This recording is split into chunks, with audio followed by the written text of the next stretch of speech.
Welcome to another episode of The Modern Hotelier. We are excited to welcome Sky McLean, CEO and founder of Basecamp Resorts, on this episode. David, what was one of your favorite takeaways? I love the Basecamp concept. I mean, I'm somebody who stays at Airbnbs, but I like this idea of the blend of it really being more of a traditional hotel as far as services and amenities and housekeeping, but then also layering that Airbnb, as she mentioned, kind of that way if you're going with a couple families, you can kind of get a common area where everybody can hang out. So I thought I think it's a cool concept, and I think it was a great episode. Yeah, I agree. I mean, these are my style of hotels. I love them. They're in the mountains. They're great locations. But I could not believe about how she raised money through Instagram. I mean, that's absolutely crazy to me. But excited to release this episode, and let us know what you think in the comments below. Enjoy. Welcome to The Modern Hotelier, hospitality's most engaged podcast. I'm David Malilly. I'm Steve Carrott. And I'm John Boomhofer. Steve, who do we have on the program today? Yeah, David. Today we have on Sky McLean. Sky is a Canadian entrepreneur building a hospitality empire with her company Basecamp Resorts, the fastest growing hospitality brand in Western Canada. Basecamp Resorts is an investment and development group that specializes in creating sustainable, unique resort accommodations that are designed with the needs of their guests and investors in mind. Welcome to the show, Sky. Thank you so much. I really appreciate being here today. So, Scott, we're going to go through what we call a lightning round. We're going to ask you some quick questions. We're going to get to know you a little bit better, your background, your career, and then we're going to jump into some industry topics. Sound good? You bet. Okay. What is something you wish you were better at? Oh, a lot of things. I wish I was better at time management. I always feel like I have so many minutes to get to the next thing. And the next thing you know, I'm halfway to the next appointment and I'm still in the truck. And it's the time of the appointment. And it's just mind-boggling how I can build an entire hospitality brand, but I can't be on time. It's shocking. What's your most used app on your phone? Text message. Got it. What's a luxury you can't live without? Coffee. If you could trade places with anyone for a day, who would you trade places with? Ooh, that's one I've never thought about before. I know. Taylor Swift. Ooh. All right. What's the best piece of advice you've ever received? If you never ask, the answer will always be no. That's good. What's your favorite city and why? I'm biased. I love Toronto because I grew up there. There we go. Well, that was great. Now we're going to dive into a little bit of your background. So like you just said, you grew up in Toronto. How did that shape you into who you are today? It made me not want to live in Toronto, even though it is my favorite city. I love urban. I love the parties. I love my friends. I love the life. However, for somewhere to live and raise my kids, I much prefer the mountain communities that we're in, which are Canmore and Revelstoke. And you got your degree in marketing and management, and then your master's in real estate development from Schulich School of Business. Schulich, so it's pronounced Schulich School of Business at York School of Business, York University. So tell us about that. Yeah, I mean, it was like pretty standard undergrad program where you go to business school, but you really go to like school of how many drinks can you have every weekend. Right. And we had an awesome time. We had great friends, all the typical stuff when you're 19, 20, 21 kind of age. And then I graduated, worked for Cadbury, the chocolate company, selling chocolates. I moved out to Calgary from Toronto. And then moved back to Toronto to do an MBA at the same school, Schulich School of Business at York, in real estate development because I always knew I wanted to be a real estate developer. And you're a little bit of an adrenaline junkie. You're an avid downhill skier, Nordic skier, snowmobiler, which I also enjoy, and also mountain biking. Do you have like a favorite story or favorite adventure that you've ever went on doing any of those things? I don't know if there's one like notable favorite moment in time, but my favorite thing to do when all the stars line up is to go ski touring, which is where you put skins on the bottom of your skis and hike up a mountain and then ski down. I've done a lot of that, mostly in my 20s before kids, because once you have kids, these like 8-hour missions per day don't really work as well. And those would be my kind of favorite adventures that I've been on all over the place, Western Canada and Europe and beyond. Very cool. Very cool. So now we're going to go into your career, kind of how you got to where you are today. So kind of like you said, once you graduated, you moved to Calgary and you worked with a local realtor. What did those early days teach you that you still take with you today? Yeah, so after the MBA, I graduated, moved back to Calgary, and worked for three different developers. And what those years taught me was that I think I can do it better, which is why I'm doing what I'm doing today.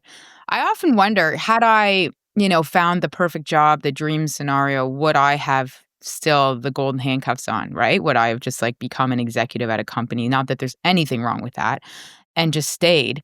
But I didn't. I found a series of companies I worked for that our values weren't aligned, our goals weren't aligned. And one after the other, they didn't work out. And I said, that's it. I've had enough. I've got to start my own company. So in 2016, you launched Big Moose Realty and Basecamp Resorts. What kind of drove you to launching both of them in actually the same year? Well, like I said, my experience was in real estate development, which is where Big Moose came from. There's a long story, but essentially it was called Big Moose Developments, which makes more sense because I'm not a realtor. Right. However, there was a name screw around and it became called Big Moose Realty. Nonetheless, it's a development company, and I knew I wanted to be a developer. But at the same time, when I had been gainfully employed, I had a condo that I had bought that was also an Airbnb zoning, which means you could either live in it or Airbnb it. So that's the story of how I got into this whole Airbnb hotel thing. Was I was running this as a side hustle when I had a full-time job. I met Tim, my now husband, and at the time I was like, "So, can I spend the weekend at your house so I can Airbnb my condo and make some money?" And so then the next thing you knew, I was like always at Tim's house because I was always booked at my one condo, making, more money at the condo than I was at my day job.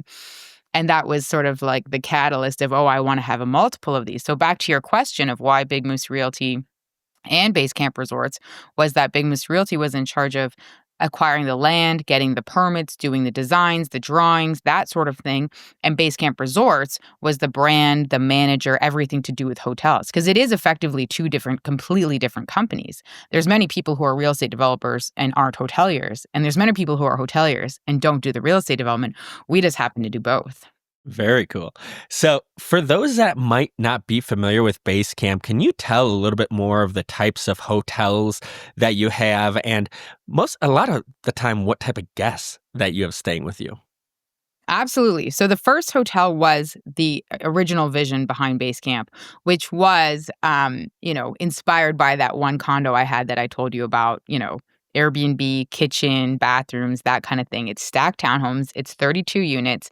There's studios, 1 beds, 2 beds, 3 beds, connecting units that form 5 and 6 beds. And my big philosophy was I didn't like going to stay at like Steve's basement suite or Dave's, amazing villa because you never knew. Did they wash the sheets? Like, who do I call? I went to LA once and stayed at this beautiful Airbnb and the air conditioner broke and there was no one to call. And it was hot and I had 2 babies and I was like, this sucks. Like, I'm done with Airbnb. I'm done with having no one to call. And I want to have a brand associated with the Airbnb experience. So we are a full hotel. Our average length of stay is 2.7 nights. We're not extended stay. We're not long-term travel, nothing. We are fully a hotel, but with a multifamily built form. It really confused a lot of people at the beginning and took a lot of convincing. We're building a hotel, but it's actually a 1,200 square foot, 3-bedroom townhouse. And then people were like, no, you're building an apartment. And I'm like, no, I'm not building an apartment. And so now that we have, the stats and the facts, and like I said, 2.7 nights, it's really a hotel. And so the vision was that. And then as we evolved into the industry, people started calling, hey, this motel's for sale on Main Street. And I'd look at the motel and be like, wow, this is really cool. We could do a motel conversion. We already have a hotel operating company. We already have, the infrastructure, the background, we're developing the expertise. I didn't know what revenue management was. Are you kidding me? I thought you just like put the rates on and like go skiing. No, no, no, no, no. Like there was all this stuff that we were learning and hiring for. So we evolved from just doing Basecamp, which is the suites, the full kitchens, the washer dryers, the full home away from home, into having a variety of brands by Basecamp, no different than blah, blah, blah, by Wyndham or whoever, right? So now we have Lamp House Hotel, which is motel conversions, Northwinds Hotel, which is a kind of entry-level regular hotel where we bought days in. Actually, we bought 2 days ins and converted them to Northwinds, one in Canmore, one in Revelstoke. And then our higher-end product being Mountain House, spelled MTN House. And that's where we're building our first Nordic Spa, Wildwood Nordic Spa. So now we're getting into Nordic spas and really that whole wellness and experiential travel. So the journey over 7 years didn't keep us on that one laser-focused brand, but rather a, plethora of different brands, which allows for people to have a different experience all under the Basecamp umbrella. And so since 2016, you've grown to 11 properties. What 13. has really been 13? Okay, that's good. So how have you seen, what's the biggest challenge you've had growing to 13 properties, and what's really kind of the biggest success you've had over those years? Our biggest challenge is always raising equity and finding more and more investors to believe in us, to believe in hospitality. It's actually getting easier, which I can talk about after and, how we're doing it and why. But at the beginning, oh my gosh, hey, I don't have any money. I've never run my own company. I don't know anything about hotels, but guess what? I'm going to build one. Would you give me some money? It was really hard. And I could see the hesitation on the other side. But since then, we've delivered exceptional returns to the 20 plus IRR and really good equity multiples. So we have recurring, clients from the investment standpoint, also new clients who want to get on the bandwagon. And so that's why I say it's getting a little bit easier, not easy. So to answer your question, that would be always our biggest challenge is, now we're getting into Nordic spas that cost $80 million a pop. Well, we need $40 million cash so we can get a $40 million loan. These are big numbers now. In December of 2023, we had a private equity company come in and want to fund the last tranche of Mountain House, which is, like I said, our higher-end hotel in Canmore. It's a 99-room hotel where we bought a Holiday Inn, converted it to Mountain House, and we're adding a Nordic Spa currently under construction right now. It's going to be our first as well as Canmore's first Nordic Spa. And this private equity company was coming in for $7 million, which is, a substantial chunk of change for that particular property and for us. We've always had smaller investors. And so we went through the due diligence, we went through the whole process, and at the last minute, they just couldn't get comfortable with the Nordic Spa concept, which I understand. It's different, it's new, it's unproven. There's only one other one in Alberta. And so we were like, oh, crap, where are we going to find $7 million? We don't have someone to call for $7 million. So we posted an ad on Instagram and, we have a B2C brand, obviously, Basecamp, and said, hey, do you want to become part of Basecamp? Thinking, maybe we'll raise $500,000 or we didn't even think what we would raise. We were in crisis mode. And we've since developed a whole retail investing strategy. We've raised upwards of $30 million. We've hired an EMD, which is exempt market dealer, so that we're on side, with all the securities issues. It's a whole big thing, which then led us to create an MFT, which allows us to be RRSP and TFSA eligible, which is retirement funds. I think you guys call them 401k or something like that. So yeah, it's this whole big thing that's evolved very quickly. I often say we're floating down the river and building the boat as we're floating. But it's been really successful, and it's really cool to see how many just regular Canadians want to invest in something different, something exciting, a private placement, hospitality, and really get on board with not just hotels, but like I said earlier, our Nordic Spa business. Absolutely. That's awesome. So now we're going to get into some industry thought questions. So can you tell us more about the demand that you've seen for these apartment-style hotel suites that you've been building? Absolutely. So, the demand was there before we started, so I can't claim the fame. Airbnb had started, the movement was there. People were far more into that type of travel, as was I, which is why I built it, where you can go with multiple friends. Everyone has their own bedroom, so you get your privacy, but then you have a living room to hang out in. Way more fun with a group than a row of two queen beds in a bathroom that you would get at a traditional hotel, right? So the demand was there, and it has continued to grow since we opened August 1st of 2017, and we do continue to build the suites hotels. Simultaneously, the demand has grown for regular hotels too, which is why we have those too. And we know the demand is going to be there for the wellness product, which is our Nordic Spa. Do you see any technology trends that are catching on this year? Like I said, I'm the most technologically dodo person on the planet.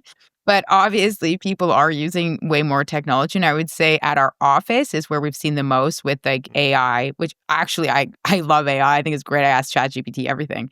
So I think that's going to be the biggest transformation, less at the consumer level and more at our, corporate level. How can we use AI to get us quicker renderings? How can we use AI, maybe rather than hiring somebody entry level in accounting, is there a way that instead of a human, we have an AI program that can do this? I don't have all those answers right now. I think we're all, corporately navigating how this is going to evolve, and it's changing so quickly. Like every day there's a new co-pilot, a new whatever, right? So I think it's going to take time for it to be perfected, but that would be the biggest change for us as an organization. So I'm curious about your perspective on this since you actually came from the Airbnb side. We've seen Airbnb, and this has been talks for years about kind of how they're taking business away from hotels. But in your instance, why have hotels kind of held strong in the face of Airbnb? Well, in the markets that we're in, there's very tight rules on Airbnb in the sense of some random person is Airbnb-ing their house. Like in Canmore, you can't do that. In Revelstoke, you can't do that. There's rules in all of these mountain towns where we are that like every Tom, Dick, and Harry can't just rent out their house. So that's one reason. And then the Airbnbs that we do have, like the Basecamp Resorts and all that, we're zoned, we're licensed, we pay, we're a hotel, right? And that's how it should be. It shouldn't be that like Susie's renting out her house. I'm like, even though I build Airbnb hotels, I don't agree with the Airbnb model unless you have a hotel condo that you purchased that is zoned for Airbnb. Then great. Like the condo I had when I was staying on at Tim's house, right? And renting it out on the side, it was zoned for that purpose. So I'm like very much on the hotel side of this, obviously.